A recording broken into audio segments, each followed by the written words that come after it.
Bihar polity. आइए इसे एक स्टोरी के फॉर्म में समझते हैं। एक बार का जिक्र है। भारत के संविधान में आर्टिकल 153 से 167 काफी इम्पोर्टेंट थे। ये आर्टिकल पार्ट 6 में दिए गए हैं, जो स्टेट एग्जीक्यूटिव के बारे में बात करते हैं। स्टेट एग्जीक्यूटिव में governor, chief minister, council of minister और एडवोकेट जनरल शामिल होते हैं। भारत के संविधान के हिसाब से हर राज्य का एक गवर्नर होता है, जो उस राज्य का चीफ एग्जीक्यूटिव हेड होता है। वैसे तो गवर्नर नॉमिनल हेड होता है, मतलब नाम का सिर्फ, लेकिन उसके पास एग्जीक्यूटिव, लेजिस्लेटिव और जुडिशियल पावर भी होती है। इन पावर के जरिए गवर्नर राज्य की पॉलिटिक्स में काफी इम्पोर्टेंट रोल प्ले करता है। बिहार का गवर्नर भी बिल्कुल वैसे ही काम करता है जैसे बाकी राज्यों के गवर्नर्स। ये राज्य का कॉन्स्टिट्यूशनल हेड होता है और बिहार के यूनिवर्सिटीज का एक्स ऑफिशियल चांसलर भी होता है।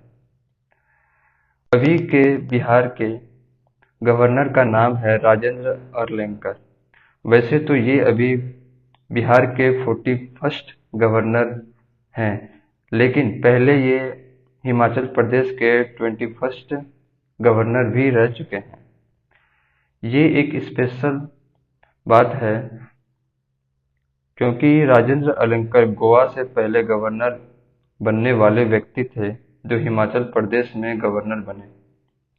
इसके अलावा ये गोवा की सरकार में कैबिनेट मिनिस्टर रह चुके हैं और गोवा लेजिस्लेटिव असेंबली के स्पीकर भी रहे हैं।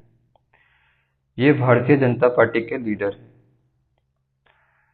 एक और इंटरेस्टिंग कहानी बिहार के गवर्नर की है। बिहार के दो गवर्नर ऐसे थे जो बाद में भारत के राष्ट्रपति बन गए, जाकिर हुसैन और रामनाथ कोविंद। दोनों ने पहले बिहार के गवर्नर के रूप में सेवा दी और फिर भारत के प्रेसिडेंट बनकर एक और बड़ा पद भी हासिल किया। भारत की आजादी के बाद बिहार के पहले गवर्नर श्री जयरामदास दौलतराम थे, जिन्हें 15 अगस्त 1947 के बाद गवर्नर बनाया गया। लेकिन आजादी से पहले जब बिहार एक अलग राज्य बना था 1 अप्रैल 1936 को, तब पहला गवर्नर जेम्स शिफ्टन था। यानी जेम्स शिफ्टन बिहार के पहले गवर्नर थे जब ये ब्रिटिश रूल के नीचे था, और जयराम दास दौलतराम आजाद भारत के पहले गवर्नर बने। अब बात करते हैं काउंसिल ऑफ मिनिस्टर्स की। काउंसिल ऑफ मिनिस्टर एक ऐसा ग्रुप होता है जो गवर्नर को स्टेट के एडमिनिस्ट्रेशन में हेल्प करता है और सलाह देता है।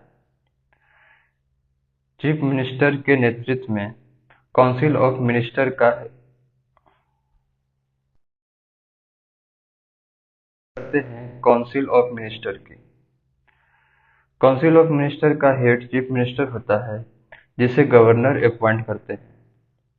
इस काउंसिल में cabinet minister, ministers of state और डिप्टी मिनिस्टर शामिल होते हैं। ये सब मिलकर स्टेट की गवर्नेंस को स्मूथली चलाने में मदद करते हैं। बिहार में पहली बार प्रेसिडेंट रूल 29 जून 1968 को लगा था। ये तब होता है जब स्टेट गवर्नमेंट कॉन्स्टिट्यूशन के अकॉर्डिंग काम नहीं करती। तब सेंट्रल गवर्नमेंट स्टेट की गवर्नेंस अपने हाथ में ले लेती है। इस प्रेसिडेंट रूल काफी लंबा चला, 26 फरवरी 1969 तक, और ये बिहार के सबसे लंबा प्रेसिडेंट रूल था। उस वक्त नित्यानंद कानूनगो बिहार के गवर्नर थे और भोला पासवान शास्त्री चीफ मिनिस्टर थे। अब बात करते हैं स्टेट लेजिस्लेचर की। बिहार का लेजिस्लेचर दो हाउस में डिवाइड है। बिहार लेजिस्लेटिव असेंबली, जिसे विधानसभा कहते हैं, और बिहार लेजिस्लेटिव काउंसिल, जिसे विधान परिषद कहते हैं। दोनों हाउस का एडमिनिस्ट्रेशन आर्टिकल 152 से 237 के अकॉर्डिंग होता है, जो कॉन्स्टिट्यूशन ऑफ इंडिया में मेंशन है। इस दोनों हाउस का मेन काम बिल बनाना होता है। ये बिल तभी लॉ बनते हैं जब गवर्नर या प्रेसिडेंट ऑफ इंडिया का अप्रूवल मिल जाता है। विधानसभा और विधान परिषद मिलकर स्टेट के लिए नए कानून बनाने में मदद करते हैं। बिहार का लेजिस्लेटिव असेंबली यानी कि विधानसभा स्टेट लेजिस्लेचर का पावर हाउस है और ये एक टेम्पररी हाउस होता है। ये आर्टिकल 170 के अंडर डिस्क्राइब किया गया है। बिहार विधानसभा में मैक्सिमम 500 और मिनिमम 60 सीट हो सकती है। 7 फरवरी 1921 को करंट लेजिस्लेटिव असेंबली ऑडिटोरियम में पहली मीटिंग हुई थी, इसलिए 2021 में इसकी सेंचुरी सेलिब्रेट की गई थी। विधानसभा में टोटल 243 मेंबर होते हैं, जो बिहार के लोगों द्वारा डायरेक्टली इलेक्ट किए जाते हैं, एडल्ट सफरेज के बेसिस पर। इसमें से 38 सीट शेड्यूल कास्ट के लिए है और 2 सीट शेड्यूल ट्राइब के लिए रिजर्व होती है। पहले एंग्लो इंडियंस कम्युनिटी के लिए भी एक सीट रिजर्व थी, लेकिन 104th कॉन्स्टिट्यूशनल अमेंडमेंट एक्ट 2021 के बाद ये सीट खत्म कर दी गई। बिहार विधानसभा की शुरुआत 1937 में हुई थी, जब बिहार 1936 में ओडिशा से अलग करके एक अलग राज्य बनाया गया था। उस समय विधानसभा में 152 मेंबर थे। पहली बार जनरल इलेक्शन 1952 में हुए, जिसमें विधानसभा की स्ट्रेंथ बढ़ाकर 331 तक की गई और फिर 1956 में ये घटकर 318 हो गई। लेकिन जब झारखंड बना तब बिहार विधानसभा के टोटल 243 मेंबर हो गए। इनमें से 242 मेंबर को डायरेक्टली स्टेट इलेक्शन के जरिए चुना जाता है और एक मेंबर एंग्लो इंडियन कमेटी का होता है, जिसे गवर्नर नॉमिनेट करते हैं। 38 सीट शेड्यूल कास्ट के लिए है और 2 सीट शेड्यूल ट्राइब के लिए रिजर्व होती है। विधानसभा के चेयरमैन को स्पीकर कहा जाता है और डिप्टी चेयरमैन को डिप्टी स्पीकर। आजकल बिहार विधानसभा का बिल्डिंग पटना में है। हर साल इसमें 3 सेशन होते हैं, बजट सेशन, मानसून सेशन और विंटर सेशन। बिहार विधानसभा के पहले स्पीकर राम दयालु सिंह थे, जिनके टेन्यूर 23 जुलाई 1937 से 11 नवंबर 1944 तक रहा। विधानसभा बिल्डिंग, जो पहले काउंसिल चैम्बर के नाम से जाना जाता था, ने अपना 100 साल के सफर फरवरी 2021 में पूरा किया।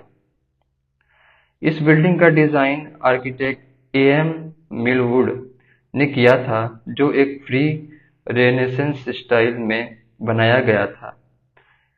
इसकी आर्किटेक्चरल स्टाइल पटना सेक्रेटेरिएट के शान को भी और भी बढ़ाती है।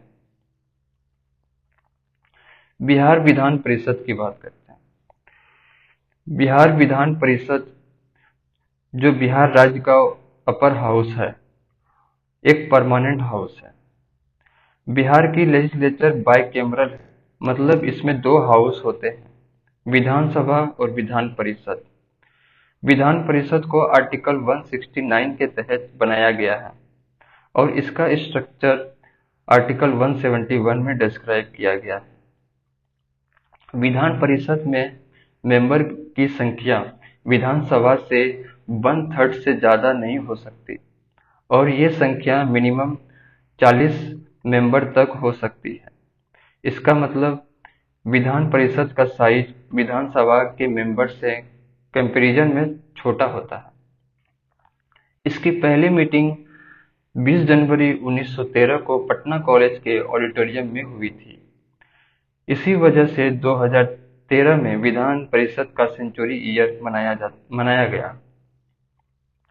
विधान परिषद एक परमानेंट हाउस होता है, इसलिए ये कभी डिसॉल्व नहीं होता।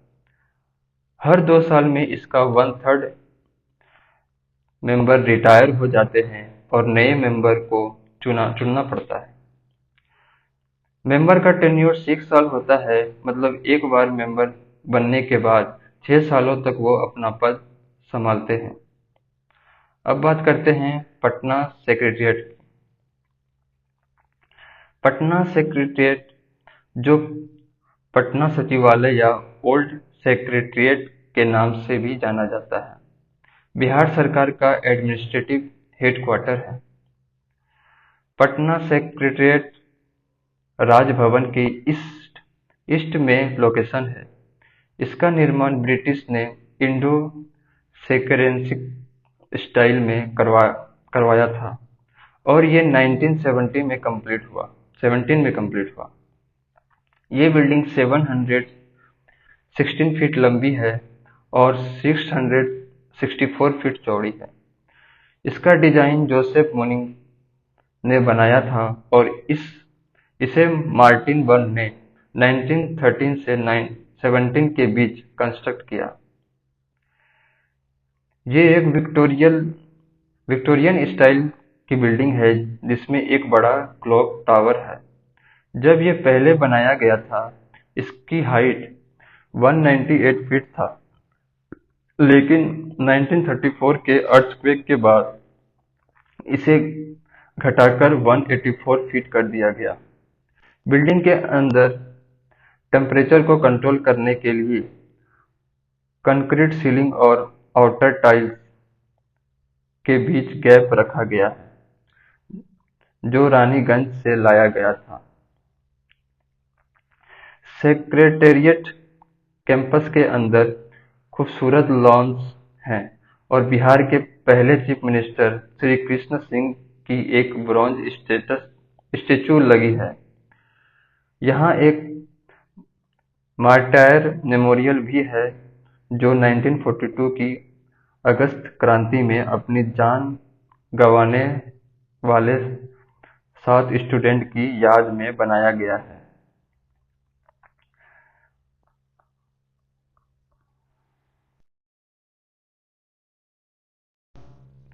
सेक्रेटेरिएट का इस्तेमाल बिहार सरकार का नाम संभालने के लिए होता है। यहाँ कई इम्पोर्टेंट डिपार्टमेंट जैसे होम, फाइनेंस, जनरल एडमिनिस्ट्रेशन और कैबिनेट सेक्रेटेरिएट का ऑफिस है। इस बिल्डिंग में मंत्री और ब्यूरोक्रेट्स के ऑफिस भी लोकेटेड हैं। अब बात करते हैं constitutional and non constitutional bodies in Bihar. ये कमीशन 1 अप्रैल 1949 को बनाया गया था, जब इसे ओडिशा और मध्य प्रदेश के कमीशन से अलग किया गया। ये काम गवर्नमेंट ऑफ इंडिया एक्ट 1935 के सेक्शन 261 के तहत किया गया। इसका कॉन्स्टिट्यूशनल स्टेटस तब मिला जब भारत का संविधान 26 जनवरी 1950 को लागू हुआ। बिहार पब्लिक सर्विस कमीशन एक कॉन्स्टिट्यूशनल बॉडी है जो आर्टिकल 315 के अंतर्गत आती है। ये कमीशन अपना काम रांची से शुरू किया था, लेकिन बाद में स्टेट गवर्नमेंट ने डिसाइड किया कि इसके हेडक्वार्टर को पटना शिफ्ट करना है। आखिरकार ये 1 मार्च 1951 को पटना आ गया। इस कमीशन के पहले चेयरमैन थे श्री राजनधारी सिन्हा और पहले सेक्रेटरी थे श्री राधा कृष्ण चौधरी। आज कल के चेयरमैन हैं श्री परमार रवि मनुभाई। अब बात करते हैं बिहार ह्यूमन राइट्स कमीशन। ये commission protection of human rights act 1993 के तहत बनाया गया, जिससे नेशनल और स्टेट ह्यूमन राइट्स कमीशन का गठन हुआ। Bihar state human rights commission का गठन 3 जनवरी 2000 को हुआ था और इसे 25 जून 2008 को फिर से गठन किया गया। ये कमीशन एक ऑटोनोमस बॉडी है जिसे protection of human rights act 1993 के तहत अधिकार दिया गया है। स्ट्रक्चर के बारे में बात करें तो इसके चेयरपर्सन को एक पुराने चीफ जस्टिस ऑफ हाईकोर्ट होना चाहिए और सेक्रेटरी को ऐसा ऑफिसर होना चाहिए जो स्टेट गवर्नमेंट के सेक्रेटरी के पद से कम नहीं हो। इस कमीशन के पास अपनी खुद की इन्वेस्टिगेशन एजेंसी है जो एक पुलिस ऑफिसर के द्वारा लीड की जाती है, जो इंस्पेक्टर जनरल के पद से कम नहीं होना चाहिए। ये कमीशन ह्यूमन राइट्स के वायलेशन के खिलाफ काम करते हैं और लोगों को उनके अधिकारों की रक्षा करने में मदद करते हैं। अब बात करते हैं Bihar state commission for women. ये commission the Bihar state commission for women act 1999 के तहत बनाया गया है। इसका मकसद औरतों के अधिकारों की रक्षा करना और उनकी भलाई के लिए काम करना है। इस कमीशन का हेडक्वार्टर पटना में है। स्ट्रक्चर की बात करें तो इस कमीशन के मेंबर का इलेक्शन हर 3 साल में होता है। इसका चेयरपर्सन और दूसरे मेंबर सिर्फ औरतें होती हैं, जिन्हें गवर्नर के द्वारा अपॉइंट किया जाता है। ये कमीशन औरतों के अधिकारों की सुरक्षा करता है और उनके विकास के लिए काम करता है, जिससे कि वो समाज में अपनी सही जगह बना सके। अब बात करते हैं बिहार इंफॉर्मेशन कमीशन। ये कमीशन जून 2006 में राइट टू इंफॉर्मेशन एक्ट 2005 के तहत बनाया गया था। इसका मकसद है लोगों को सही जानकारी देना और सरकारी कामकाज में ट्रांसपेरेंसी लाना। इसका ऑफिस पटना में है। स्ट्रक्चर की बात करें तो इस कमीशन को state chief information commissioner head करता है। गवर्नर अपॉइंटमेंट्स करता है, लेकिन ये रिकमेंडेशन एक कमेटी के अंदर आधार पर होती है। इस कमेटी में चीफ मिनिस्टर, लेजिस्लेटिव असेंबली के लीडर ऑफ अपोजिशन और चीफ मिनिस्टर द्वारा नॉमिनेट किया गया कैबिनेट मिनिस्टर शामिल होते हैं।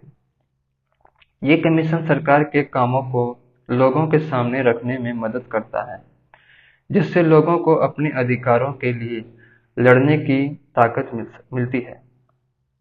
अब बात करते हैं बिहार स्टेट इलेक्शन कमीशन। ये स्टेट इलेक्शन कमीशन एक कॉन्स्टिट्यूशनल बॉडी है।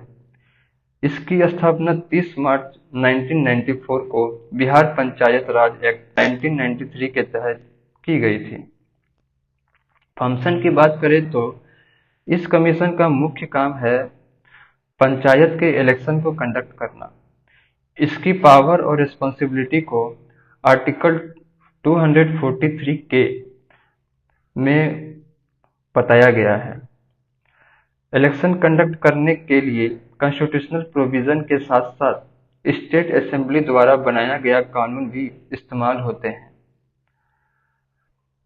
अब बात करते हैं कुछ मेजर लॉज की, जैसे कि Bihar panchayat raj act 1993, Bihar municipal act 1922, Patna municipal corporation act 1951, Bihar panchayat election rule 1995 काम करता है पंचायत की टेरिटोरियल कंस्टिट्यूएंसीज का डिलिमिटेशन, उनकी रिजर्वेशन, इलेक्टोरल रोल की तैयारी और 3 टायर पंचायत राज इंस्टीट्यूशंस के इलेक्शन कंडक्ट कराने में।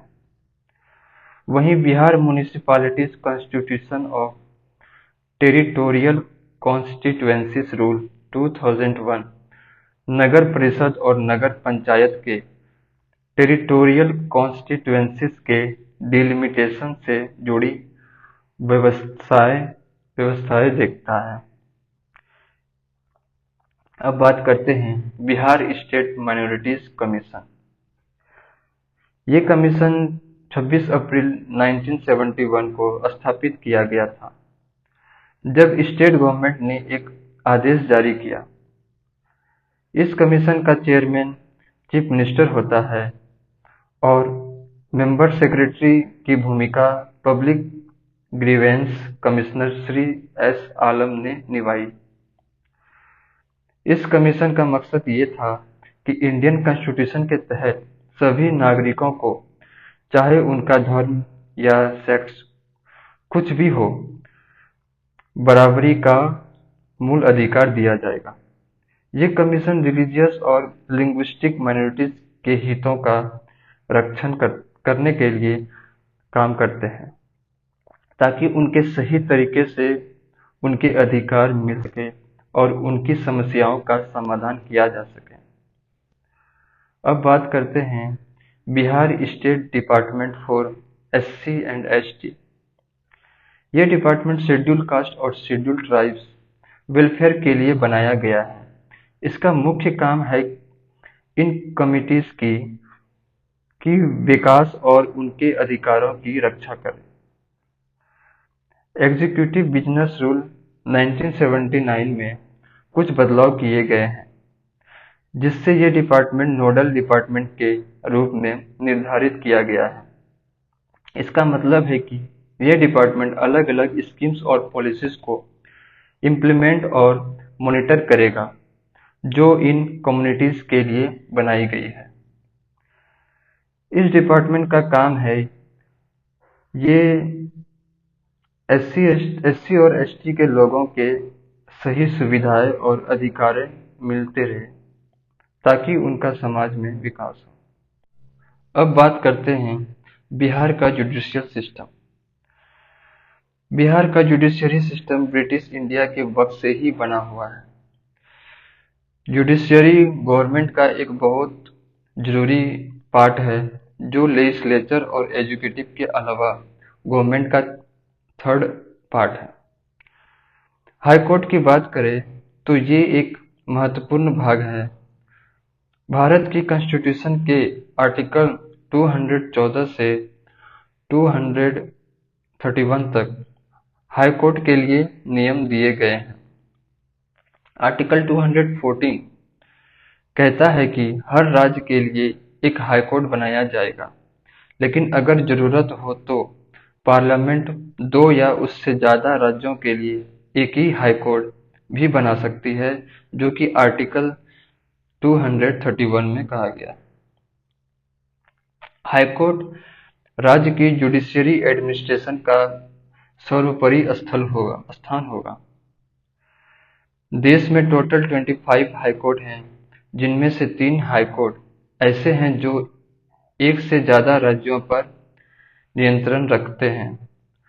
यूनियन टेरिटरी जैसे दिल्ली, जम्मू एंड कश्मीर और लद्दाख के पास अपने अपने हाई कोर्ट हैं, लेकिन बाकी 5 यूनियन टेरिटरीज अलग अलग हाई कोर्ट के अधिकार में आता है। हाई कोर्ट का प्रभारी एक चीफ जस्टिस होता है, जिसके साथ दूसरे जज भी होते हैं। आर्टिकल 217 के अनुसार चीफ जस्टिस को प्रेसिडेंट के द्वारा गवर्नर की सलाह से नियुक्त किया जाता है। चीफ जस्टिस का टेन्यूर 62 साल तक होता है। अब बात करते हैं हाई कोर्ट इन बिहार। बिहार का हाई कोर्ट जो पटना में है, इस राज्य के जुडिशरी सिस्टम में सबसे ऊंची स्थान रखता है। पटना हाई कोर्ट की स्थापना गवर्नमेंट ऑफ इंडिया एक्ट 1909 के तहत हुई थी। इसका भवन 1 दिसंबर 1913 को तब के वाइसरॉय लॉर्ड हार्डिंग के द्वारा किया गया था, और इस भवन का उद्घाटन 3 फरवरी 1916 को हुआ। पटना हाई कोर्ट ने 1916 में अपना काम शुरू किया था, जबकि इसके पास चीफ जस्टिस और 6 अन्य जज थे। 1937 में ओडिशा के लिए अलग प्रदेश बनाने के बावजूद पटना हाईकोर्ट दोनों बिहार और ओडिशा के क्षेत्रों पर नियंत्रण रखते थे, जो कि 26 जुलाई 1948 तक चला। 1948 में ओडिशा के लिए एक अलग हाईकोर्ट बना दिया गया। 1972 में पटना हाईकोर्ट के लिए रांची में एक सर्किट बेंच खोला गया। यह circuit bench Bihar reorganisation act 2000 के तहत नवंबर 2000 में अलग राज्य झारखंड के बारे पर झारखंड हाईकोर्ट बना दिया गया।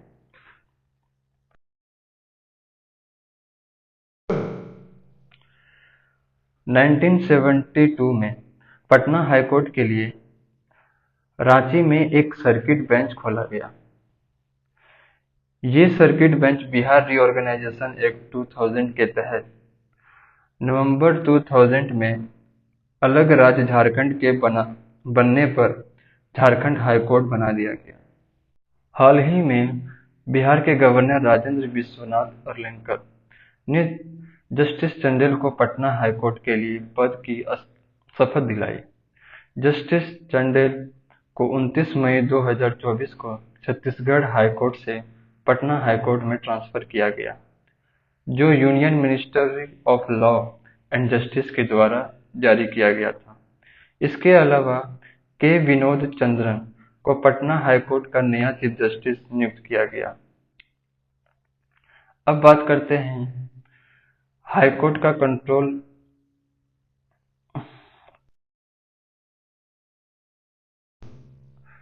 अब बात करते हैं सब ऑर्डिनेट कोर्ट। बिहार हाईकोर्ट को अपनी सब ऑर्डिनेट कोर्ट पर कुछ खास कंट्रोल मिलता है, जो आर्टिकल 227 के तहत दिया गया है।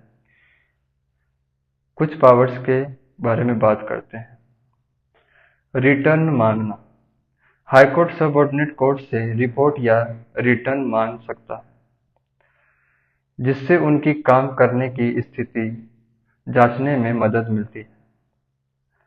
हाईकोर्ट लोअर कोर्ट के लिए रूल्स बना सकते हैं और उन्हें फॉलो करने के लिए फॉर्म तय कर सकते हैं। इससे अदालत की काम करने की प्रक्रिया सुधारने में मदद मिलती है। हाईकोर्ट ये भी तय कर सकता है कि कोर्ट के अधिकारों को रिकॉर्ड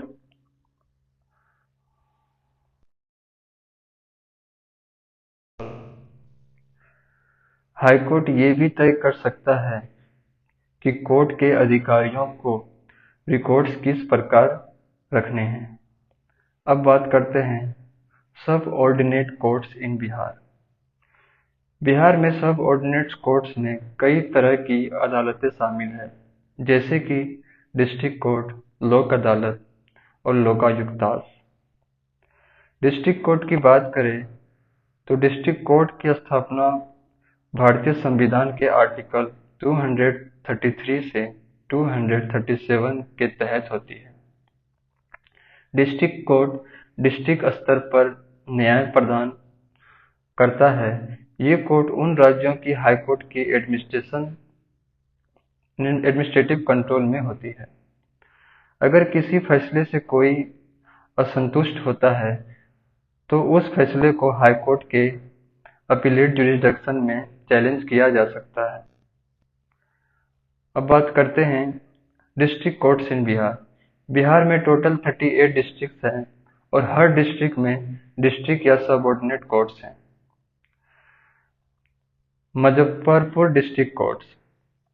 बिहार की सबसे पुरानी डिस्ट्रिक्ट कोर्ट मुजफ्फरपुर में है।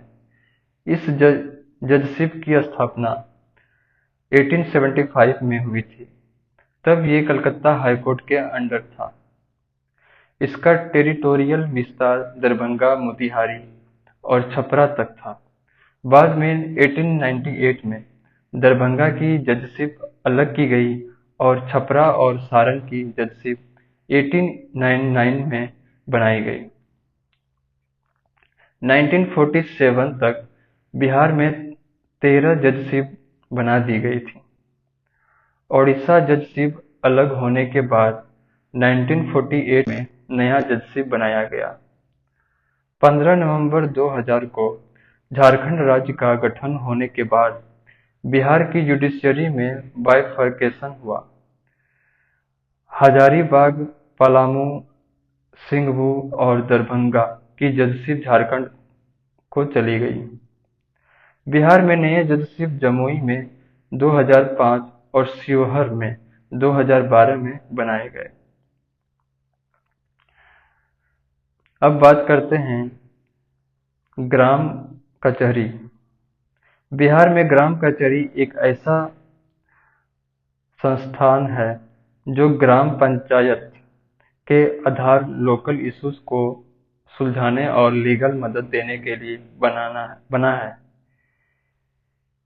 ये पंचायत सरकार भवन में होती है। बिहार में एक विशेष इलेक्टेड जुडिशियरी सिस्टम है जिसे ग्राम कचहरी या विलेज कोर्ट भी कहते हैं। ये रूरल लोगों को छोटी मोटी कानूनी समस्या के लिए जुडिशियल सर्विस तक पहुंच। अब बात करते हैं विलेज कोर्ट के बारे में। बिहार में एक यूनिक इलेक्टेड जुडिशरी सिस्टम है जिसे विलेज कोर्ट कहते हैं। ये रूरल लोगों को छोटी मोटी कानूनी समस्याओं के लिए जुडिशियल सर्विस प्रोवाइड करती है, चाहे वो क्रिमिनल केस हो या सिविल केस। विलेज कोर्ट का प्रमुख सरपंच होता है जो पंचेस की मदद से काम करता है।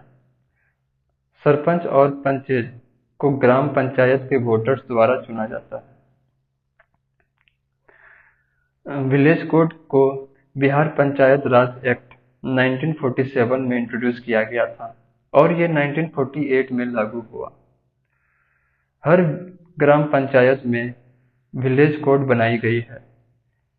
बिहार में कुल 8,463 विलेज कोर्ट हैं जो हर ग्राम पंचायत एरिया में स्थापित है। ये बिहार पंचायती राज एक्ट 2003 के अनुसार बनाए गए हैं। आइए इसकी फंक्शंस और पावर की बात करते हैं। विलेज कोर्ट का काम ये है कि वो डिस्प्यूट्स को सुलझा सके, जितना हो सके उतना। विलेज कोर्ट को उन मामलों को सुनने का अधिकार है जिसमें मूवेबल प्रॉपर्टी की हानि 10,000 रुपए से कम हो।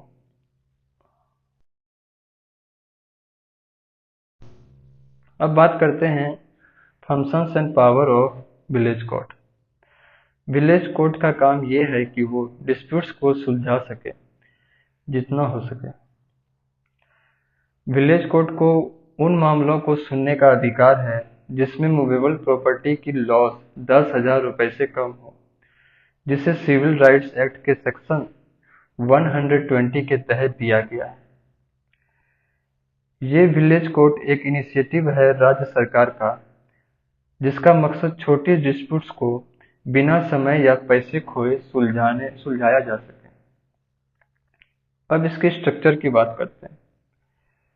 विलेज कोर्ट पंचायती राज इंस्टीट्यूशन के अंतर्गत काम करते हैं और इनका गठन 5 साल के लिए होता है।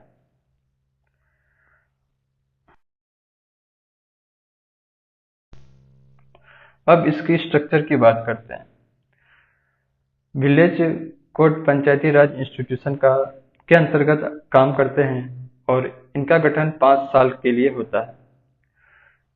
सरपंच विलेज कोर्ट का इलेक्टेड लीडर होता है, उप सरपंच वाइस चेयरपर्सन होता है और पंचेज इसके इलेक्टेड मेंबर होते हैं। अब बात करते हैं लोक अदालत का। लोक अदालत का मतलब है पीपल्स कोर्ट और ये गांधी जी के सिद्धांतों पर आधारित है। ये एक अल्टरनेटिव डिस्प्यूट रिड्रेसल मैकेनिज्म है जिसे लोग बिना कोर्ट जाए अपने विवादों को सुलझा सकते हैं।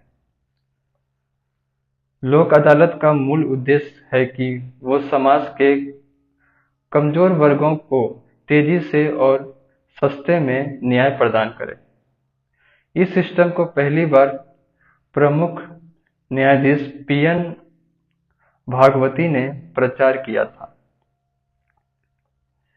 लोक अदालत को लोकल सर्विस अथॉरिटी एक्ट 1987 के तहत कानूनी स्थिति दी गई। इन्हें अक्सर रिटायर्ड जज, समाज सेवक या अन्य कानूनी पेशे से जुड़े लोग संभालते हैं। लोक अदालत के फैसले सिविल कोड के डिक्रीज की तहत होती है, जो सभी पक्षों पर लागू होते हैं और इन फैसलों के खिलाफ अपील नहीं किया जा सकता। लोक अदालत का सिस्टम पहली बार 1982 में गुजरात में शुरू किया गया था। लोक अदालत में लाए गए मामलों पर कोई कोर्ट फी नहीं लगती, जो इससे आम लोगों के लिए और भी एक्सेसिबल बनाता है। लोक अदालत का मकसद है कि लोगों को समस्याओं का सुलझाव जल्दी और बिना किसी बड़ी समस्या के मिले। इस तरह ये ऐसा प्लेटफॉर्म है जहां लोग अपने विवादों के सुलझाव खुद कर सके, बिना कोर्ट के मदद से। अब बात करते हैं लोक अदालत इन बिहार। बिहार में लोक अदालत का system Bihar state legal service authority के तहत चलाता है, जो कि लीगल सर्विस अथॉरिटी एक्ट 1987 के अंतर्गत बना है। इसका मकसद समाज के कमजोर वर्गों को कानूनी सेवा प्रदान करना है।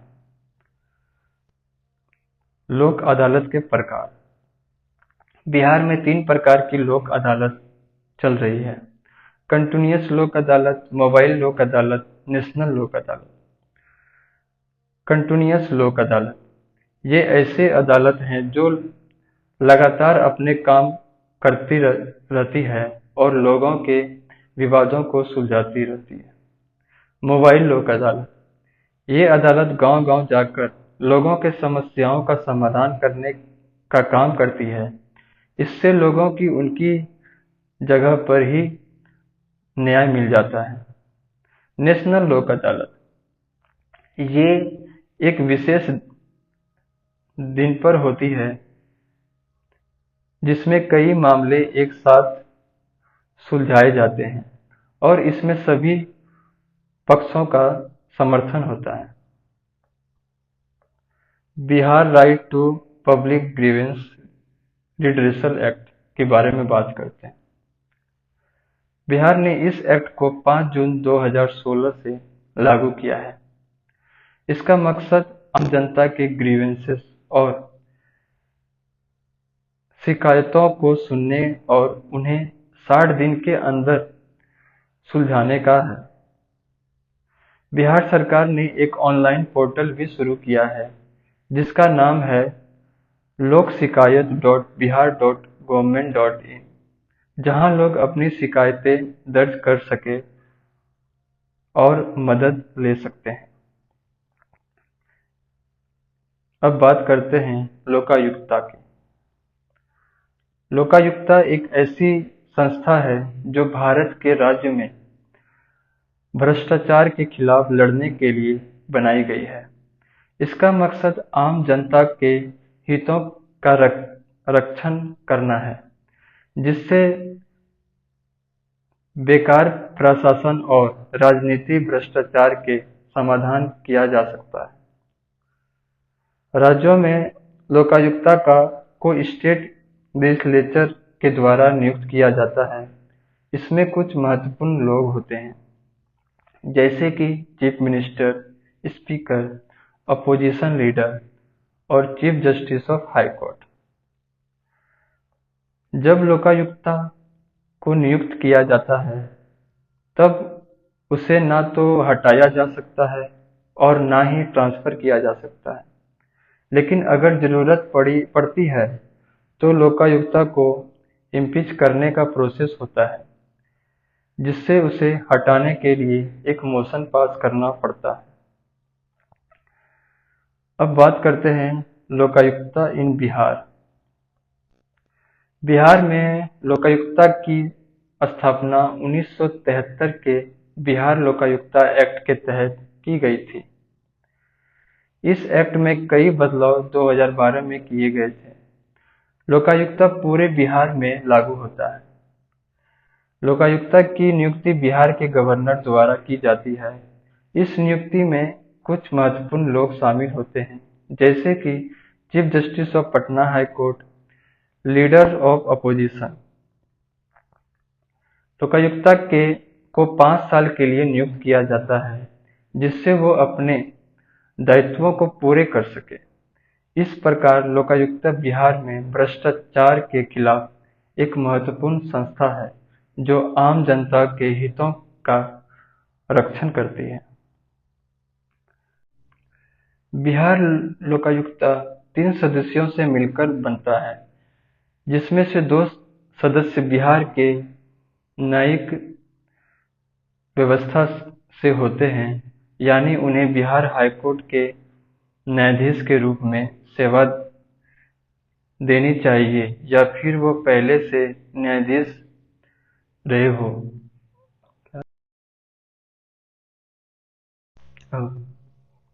बिहार लोकायुक्ता 3 सदस्यों से मिलकर बनता है, जिसमें से 2 सदस्य बिहार के न्यायिक विधि बिहार लोकायुक्ता में 3 सदस्य होते हैं: चेयरमैन, जुडिशियल मेंबर और मेंबर। चेयरमैन लोकायुक्ता का मुख्य सदस्य जो समस्त कार्यों का नेतृत्व करता है। जुडिशियल मेंबर एक ऐसा सदस्य जो बिहार हाईकोर्ट के जज रह चुके हो या अभी सेवा दे रहे हो। मेंबर तीसरा सदस्य जो लोकायुक्ता के कार्यों में योगदान देता हो। बिहार लोकायुक्ता में सदस्य गवर्नर के द्वारा नियुक्त किए जाते हैं, जो एक सिलेक्शन कमेटी के सुझाव पर आधारित होता है। इसमें सदस्यों की उम्र की सीमा 70 साल होती है। हर लोकायुक्ता का नाम उसके चेयरपर्सन के नाम पर रखा जाता है। जस्टिस श्रीधर वसुदेव सोहोनी ने बिहार लोकायुक्ता के पहले चेयरपर्सन के रूप में सेवा दी। अब बात करते हैं एडवोकेट जनरल। एडवोकेट जनरल एक कॉन्स्टिट्यूशनल पोस्ट है जो आर्टिकल 165 के तहत नियुक्त किया गया है। बिहार में एडवोकेट जनरल का पोस्ट 1937 में पटना हाई कोर्ट में रिस्टोर किया गया। अब तक 21 वकील बिहार की जुडिशियल सिस्टम में एडवोकेट जनरल के रूप में सेवा दे चुके हैं। बिहार के वर्तमान एडवोकेट जनरल प्रशांत कुमार साहनी हैं। अब बात करते हैं पंचायती राज की। पंचायती राज व्यवस्था भारत के ग्रामीण क्षेत्रों में लागू की गई है। इसका इतिहास प्राचीन समय से ही है और ये स्थानीय स्वतंत्र शासन को ग्रास रूट लेवल पर प्रदान करता है। इस व्यवस्था को 1992 में भारत के संविधान में 73rd अमेंडमेंट के माध्यम से लागू किया गया। इस अमेंडमेंट ने संविधान के 11th शेड्यूल को जोड़ा। पंचायती राज इंस्टीट्यूशन हर राज्य में 3 स्तर पर होती है: विलेज, इंटरमीडिएट और जिला स्तर पर। अगर किसी राज्य की आबादी 20 लाख से कम है तो वहां इंटरमीडिएट स्तर का पंचायत नहीं बनाया जा सकता। अब बात करते हैं सीट रिजर्वेशन की। पंचायती राज एक्ट के तहत SC/ST के लिए हर पंचायत में उनकी आबादी के अनुसार सीट रिजर्व की जाती है। पंचायत के लिए चुनाव लड़ने के लिए व्यक्ति की उम्र कम से कम 21 साल होनी चाहिए और उसे विधानसभा का सदस्य बनने की योग्यता भी होनी चाहिए। पंचायती राज इंस्टीट्यूशन भारत के गांव में शासन का एक तरीका है। ये प्राचीन समय से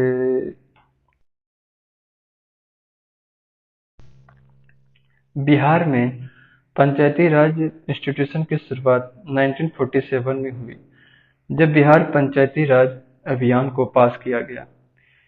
ये एक तरह से आज़ादी के बाद का पहला कदम था और इसने 1949 से काम करना शुरू किया। इस अभियान को 1959 में बलवंत राय मेहता कमेटी की सुझावों के अनुसार बदला गया। 1961 में बिहार सरकार ने बिहार पंचायत समिति और जिला परिषद अभियान बना दिया। ये अभियान 2 अक्टूबर 1963 से लागू हुआ। इन दोनों अभियानों में के अनुसार बिहार को 3 स्तर में बांटा गया: ग्राम पंचायत,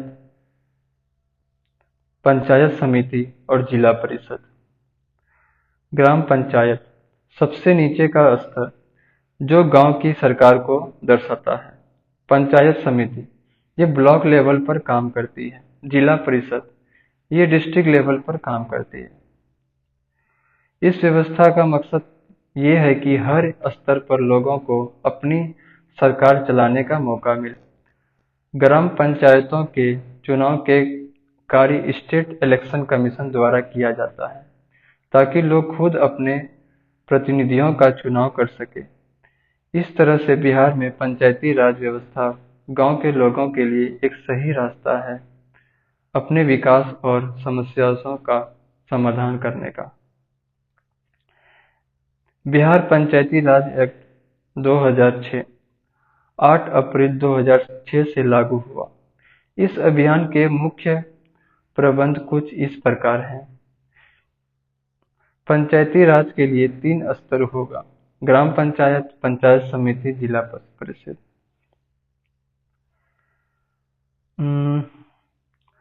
प्राधिकरण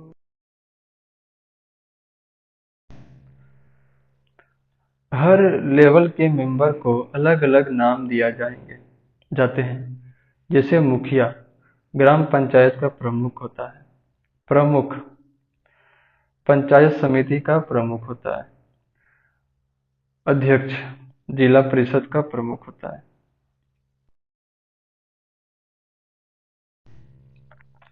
अब बात करते हैं reservation for womens in Bihar Panchayati Raj act 2006।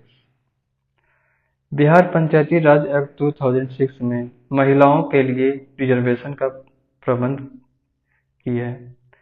महिलाओं का रिजर्वेशन हर स्तर पर महिलाओं के लिए 50% रिजर्वेशन दिया गया है।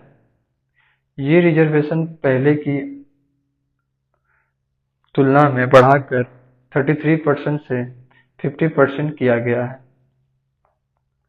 अब बात करते हैं reservation for extremely backward classes in Panchayati Raj act 2006। Bihar Panchayati Raj act 2006 के तहत एक्सट्रीमली बैकवर्ड क्लासेस के लिए रिजर्वेशन का प्रबंध किया गया है। बैकवर्ड क्लासेस को सभी स्तरों और पदों पर अधिकतम 20% रिजर्वेशन दिया गया है।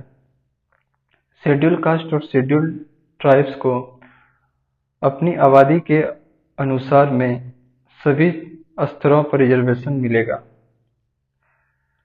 शेड्यूल कास्ट, शेड्यूल ट्राइब और बैकवर्ड क्लासेस का टोटल रिजर्वेशन किसी भी स्तर पर 50% से ज़्यादा नहीं होना चाहिए।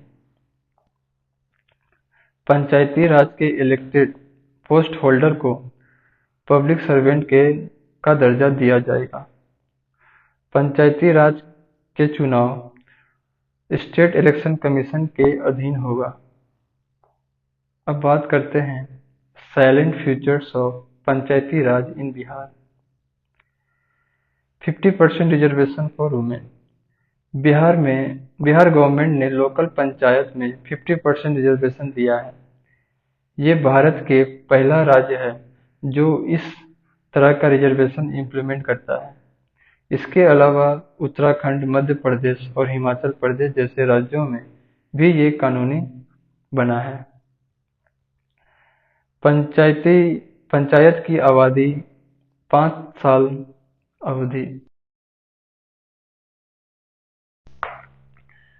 पंचायत की टेन्यूर 5 साल होती है। हर साल ग्राम सभा की 4 मीटिंग होनी चाहिए।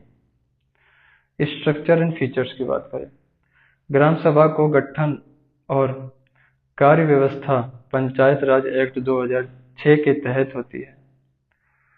ग्राम पंचायत का गठन भी इसी एक्ट के अनुसार होता है, जो लोकल गवर्नेंस का पहला स्तर है। पंचायत समिति ब्लॉक लेवल पर कार्य करती है और इसके अंतर्गत कई ग्राम पंचायत आते हैं। जिला परिषद डिस्ट्रिक्ट लेवल पर काम करती है और ये पंचायती राज के सबसे ऊंचे स्तर हैं। अब बात करते हैं ग्राम सभा। ग्राम सभा पंचायती राज के तहत सबसे बड़ा होता है। इसमें गांव के सभी वोटर्स मेंबर होते हैं। हर साल कम से कम 4 मीटिंग होनी चाहिए और मीटिंग के बीच में मैक्सिमम 3 महीने का गैप होना चाहिए। मीटिंग को मुखिया ऑर्गेनाइज करते हैं। क्वारम के लिए टोटल मेंबर का 1/20 होना चाहिए। मीटिंग की अध्यक्षता मुखिया करते हैं, मतलब चेयरमैनशिप मुखिया करते हैं, और मुखिया नहीं हो तो डिप्टी मुखिया मीटिंग को संभालते हैं। अब बात करते हैं ग्राम पंचायत की। ग्राम पंचायत एक लोकल गवर्निंग बॉडी होती है जो 7,000 लोगों की पॉपुलेशन के लिए बनती है। इसमें इलेक्टेड मुखिया, उप मुखिया और वार्ड मेंबर शामिल होते हैं। ग्राम पंचायत का टेन्यूर 5 साल का होता है। ग्राम पंचायत एक इलेक्शन उसकी डिसोल्यूशन के 6 महीने के अंदर कंप्लीट होनी चाहिए। अब बात करते हैं मुखिया, उप मुखिया और वार्ड मेंबर्स की। मुखिया को सीधे वोटिंग से इलेक्ट किया जाता है। उप मुखिया को वार्ड मेंबर्स के बीच इनडायरेक्ट इलेक्शन के जरिए इलेक्ट किया जाता है। अगर वोट्स बराबर हो जाए तो रिजल्ट लॉटरी के जरिए डिक्लेयर किया जाता है। हर वार्ड मेंबर के लिए एक वार्ड मेंबर को सीधे वोटिंग से इलेक्ट किया जाता है।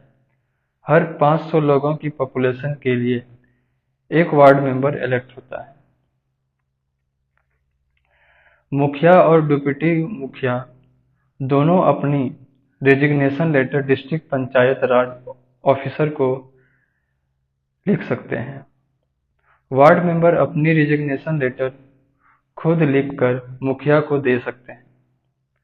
अगर किसी मुखिया या वार्ड मेंबर का रेजिग्नेशन दिया जाता है तो उसकी पोस्ट 7 दिन बाद खाली हो जाती है। ग्राम पंचायत की मीटिंग के लिए क्वारम टोटल मेंबर का 1/2 होना चाहिए, मतलब 50% होना चाहिए। अब बात करते हैं ग्राम कचहरी की। हर ग्राम पंचायत एरिया में एक विलेज कोर्ट होती है जो जुडिशियल फंक्शन करती है। ग्राम कचहरी यानी कि विलेज कोर्ट का हेड सरपंच होता है, जिसे डायरेक्ट वोटिंग से इलेक्ट किया जाता है। ग्राम पंचायत के सभी वार्ड से एक पंच मेंबर को डायरेक्ट वोटिंग से इलेक्ट किया जाता है। सरपंच और इलेक्टेड पंच मेंबर मिलकर एक डिप्टी सरपंच को इनडायरेक्ट वोटिंग से इलेक्ट करते हैं। हर ग्राम कचहरी के लिए एक सेक्रेटरी और एक लीगल फ्रेंड्स अपॉइंट किए जाते हैं जो सरपंच की मदद करते हैं। सरपंच और डिप्टी सरपंच अपनी रिजिग्नेशन हैंड रिटन एप्लीकेशन के जरिए डिस्ट्रिक्ट पंचायती राज ऑफिसर को देता है। पंच मेंबर अपनी resignation hand retain application sarpanch को देता है। अब बात करते हैं पंचायत समिति। पंचायत समिति ब्लॉक लेवल पर होती है। हर 5,000 पॉपुलेशन पर एक पंचायत समिति मेंबर इलेक्ट किए जाते हैं। इलेक्शन प्रोसेस में डायरेक्ट वोटिंग होती है। पंचायत समिति के मेंबर को डायरेक्ट वोटिंग से इलेक्ट किया जाता है। पंचायत समिति का हेड चेयरपर्सन होता है, जो मेंबर में से इलेक्ट किए जाते हैं। एक डिप्टी चेयरपर्सन भी होता है, जो मेंबर में से ही इलेक्ट होते हैं। Meeting management. पंचायत समिति की मीटिंग को चेयरपर्सन प्रिसाइड करता है। अगर चेयरपर्सन अवेलेबल नहीं है तो वाइस चेयरपर्सन इस रोल को संभालता है। अब बात करते हैं जिला परिषद की। जिला परिषद डिस्ट्रिक्ट लेवल पर होती है। जिला परिषद का काम पॉलिसी फॉर्मेशन और ग्राम पंचायत और पंचायत कमेटी को गाइडेंस देना होता है। जिला परिषद के मेंबर को डायरेक्ट वोटिंग से इलेक्ट किया जाता है, जो अप्रोक्सीमेटली 50,000 पॉपुलेशन पर होता है। जिला परिषद के इलेक्टेड मेंबर अपने बीच से चेयरमैन इलेक्ट करते हैं। चेयरमैन के साथ एक वाइस चेयरमैन भी इनडायरेक्ट वोटिंग से इलेक्ट होते हैं। अपनी चेयरमैन अपनी रेजिग्नेशन लेटर को हैंड रिटन फॉर्म में डिस्ट्रिक्ट मजिस्ट्रेट को देता है। वाइस चेयरमैन अपनी रेजिग्नेशन लेटर चेयरमैन को हैंड रिटन फॉर्म में देता है। जिला परिषद मेंबर अपना रेजिग्नेशन चेयरमैन को देता है। अब बात करते हैं BIPARD. Bihar institute of public administration and rural development. BIPARD Bihar government का एक इम्पोर्टेंट रेगुलेटरी डिपार्टमेंट है। इसका मेन ऑब्जेक्टिव पब्लिक एडमिनिस्ट्रेशन और रूरल डेवलपमेंट में इम्प्रूवमेंट करना है। बायपार्ट ने आईटी पर्सनल को ट्रेनिंग देने के लिए मास्टर रिसोर्स पर्सन्स का एक ग्रुप बनाया है। ये इंस्टीट्यूट ई पंचायत मिशन मोड प्रोजेक्ट को इम्प्लीमेंट करने में भी मदद करता है, जिससे पंचायती राज सिस्टम को डिजिटल और इफिशिएंट बनाया जा सके। अब बात करते हैं urban administration in Bihar. Municipalities का फॉर्मेशन अर्बन एरिया में लोकल फैसिलिटीज प्रोवाइड करने के लिए किया गया है। बिहार में म्युनिसिपल कॉरपोरेशन, म्युनिसिपल काउंसिल और नगर पंचायत के लिए बिहार म्युनिसिपैलिटी एक्ट को 74th कॉन्स्टिट्यूशनल अमेंडमेंट 1992 के तहत लागू किया गया। बिहार म्युनिसिपैलिटी एक्ट 2007 ने अर्बन सेल्फ गवर्नेंस के लिए 3 स्तर का स्ट्रक्चर बनाया। नगर panchayat for smaller urban area, नगर परिषद municipal council, municipal corporation for larger urban area. Urban bodies के मेंबर को डायरेक्ट इलेक्शन के थ्रू 5 साल के लिए चुना जाता है। इसमें भी पंचायती राज के प्रोविजन के अकॉर्डिंग रिजर्वेशन का अरेंजमेंट है।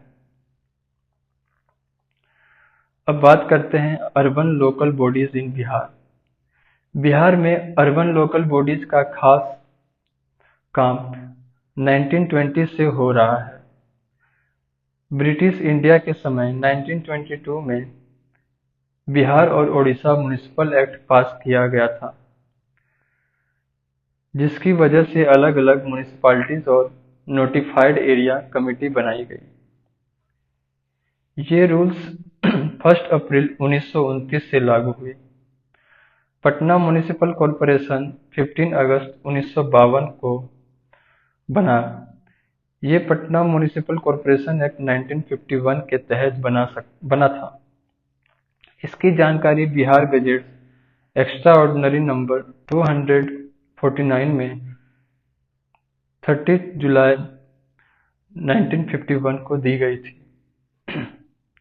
74th कॉन्स्टिट्यूशनल अमेंडमेंट ने स्टेट गवर्नमेंट को अर्बन लोकल बॉडीज के लिए फंक्शन और रिस्पॉन्सिबिलिटीज डिफाइन करने की जरूरत थी।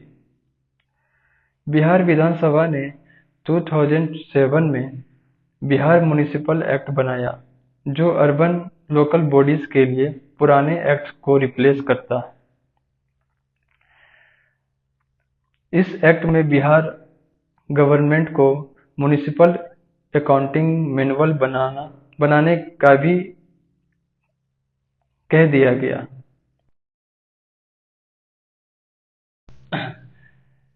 इस एक्ट में बिहार गवर्नमेंट को म्युनिसिपल अकाउंटिंग मैनुअल बनाने की भी बात की गई, जिससे अर्बन लोकल बॉडी के इनकम और एक्सपेंडिचर को मैनेज किया जा सके। बिहार सरकार ने अर्बन लोकल बॉडीज में 50% रिजर्वेशन के लिए वुमेन को दिया, 20% बैकवर्ड क्लासेस के लिए और एससी और एसटी के लिए भी कुछ परसेंटेज रिजर्वेशन दिए।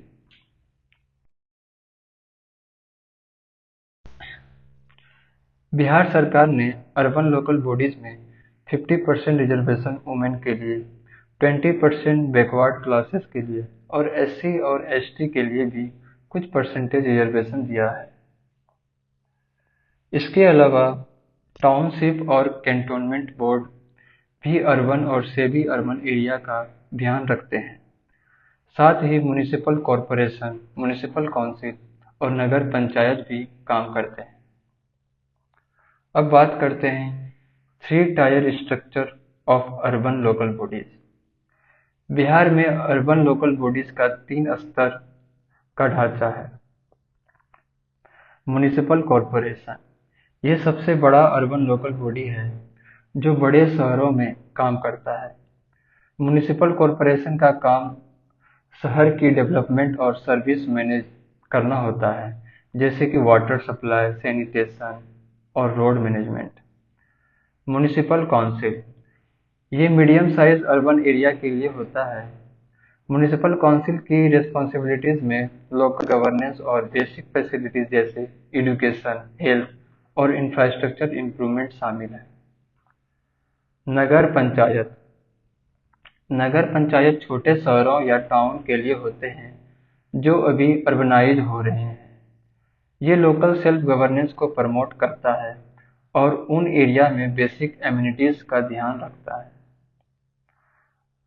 अब बात करते हैं म्युनिसिपल कॉरपोरेशन इन बिहार।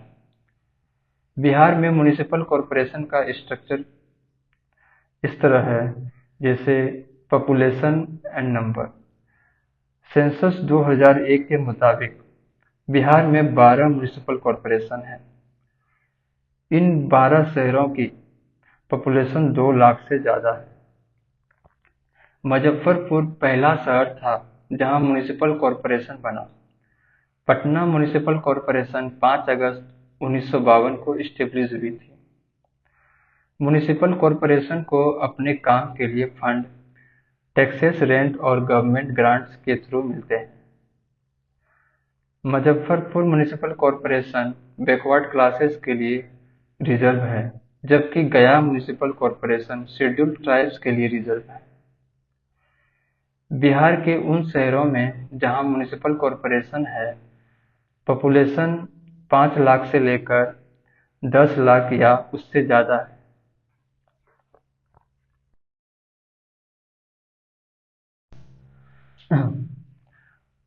पटना म्युनिसिपल कॉरपोरेशन के लिए पटना म्युनिसिपल कॉरपोरेशन का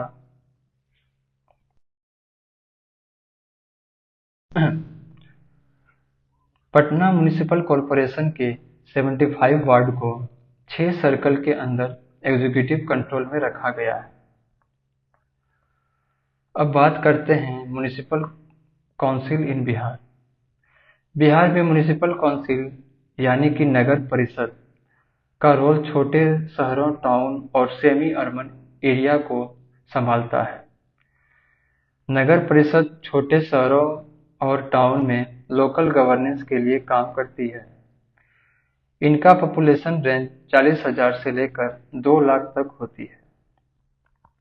म्युनिसिपल काउंसिल को 25 से 45 वार्ड में बांटा गया है।